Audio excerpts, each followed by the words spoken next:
good news. Now, from here in Washington, we've just learned that former Trump White House advisor Steve Bannon has been ordered to report to prison on July 1st. NBC Justice reporter Ryan Riley joins us now. Ryan, bring us up to date.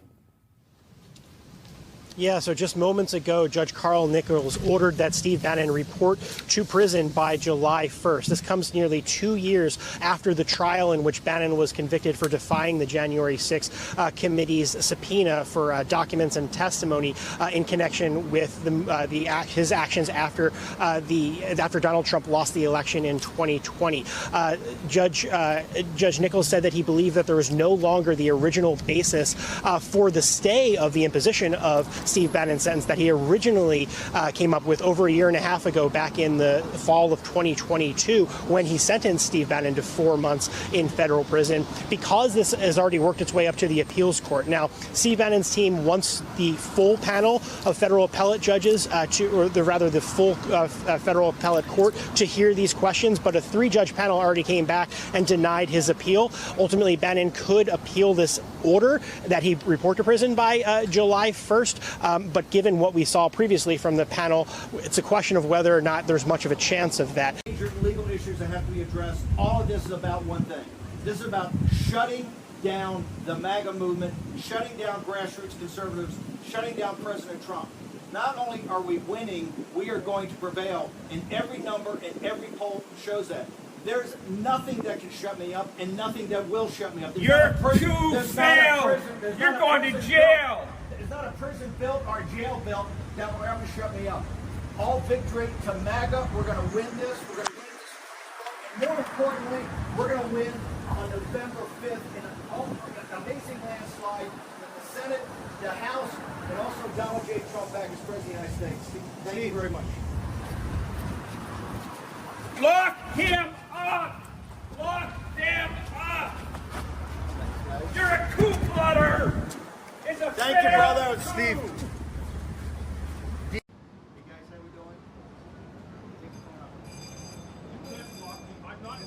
Get out of my way! Get out of my way! David, right here. He's safe. How you doing? Hey, guys, thanks for sticking around.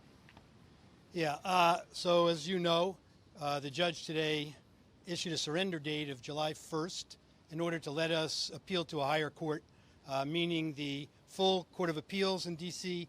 and or the United States Supreme Court. As I said in the courtroom, this is an issue that legal scholars have said from day one is a case that has to go before the United States Supreme Court. The Licavoli case from 1961, as this judge found earlier in this case, cannot be reconciled with either the traditional notion of willfulness in the criminal law or the modern definition.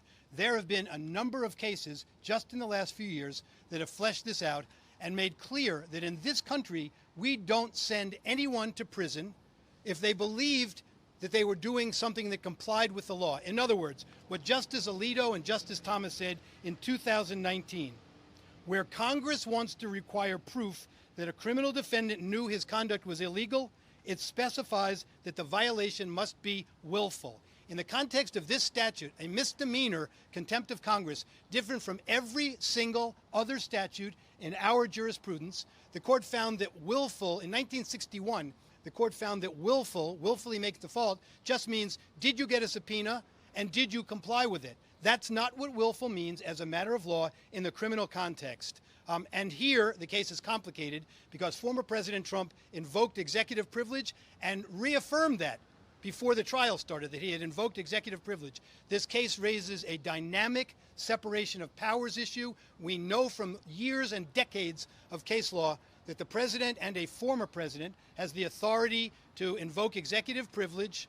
It's his prerogative, his or her prerogative, one day maybe her prerogative, but it's his prerogative to invoke, and it's presumptively valid when invoked. It's not for Congress to determine whether it was an appropriate invocation or otherwise, and Congress cannot be the arbiter of how to respond to that. Only a court can be. That's the McGahn case. Courts have spoken clearly about this. The judge's decision today cannot be reconciled with his earlier comments in the case that Licavoli was wrongly decided.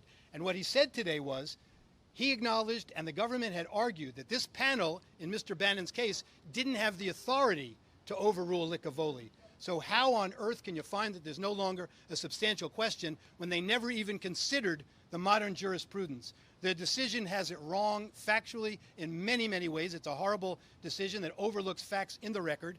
But beyond all that, the fundamental principle of law here that's got to be vitiated in the United States Supreme Court is that willfully in the criminal conduct context means that you knew you did something wrong. The unequivocal evidence in this case, without any dispute, is that Mr. Bannon never got the subpoena. His lawyer got the subpoena, and his lawyer told him executive privilege has been invoked. President Trump confirmed that, and his lawyer told him that when an executive privilege has been invoked, you may not, as a matter of law, comply with this subpoena. It's not your privilege to waive, and he offered the committee an out.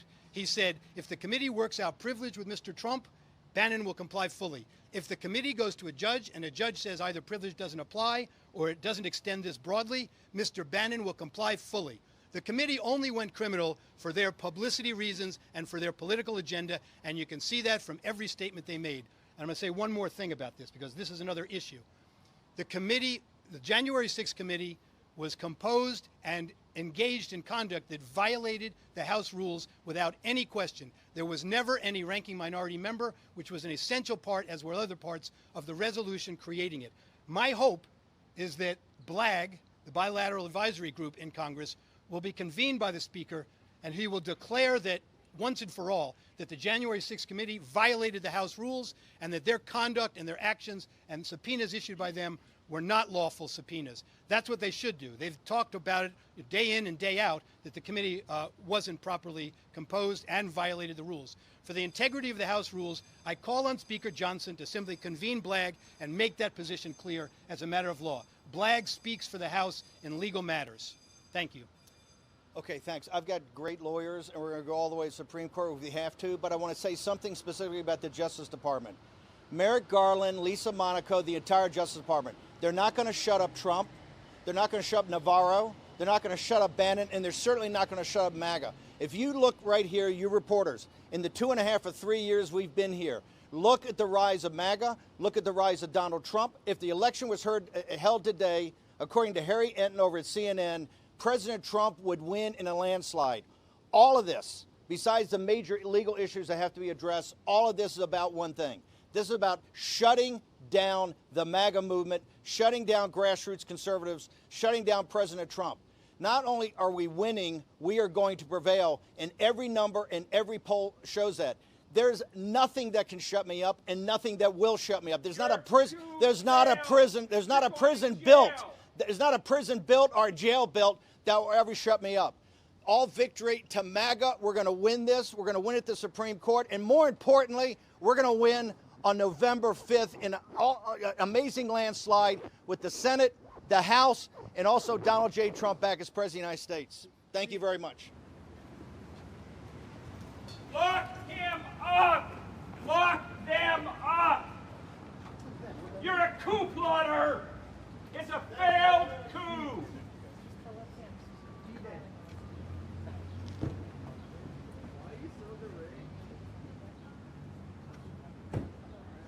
The reviews are in. You have to go by where, look. Here's what Trump and who we elect. I don't think he's fit for office. I have the most loyal people. Can America survive 4 more years? We are better than this moment we're in.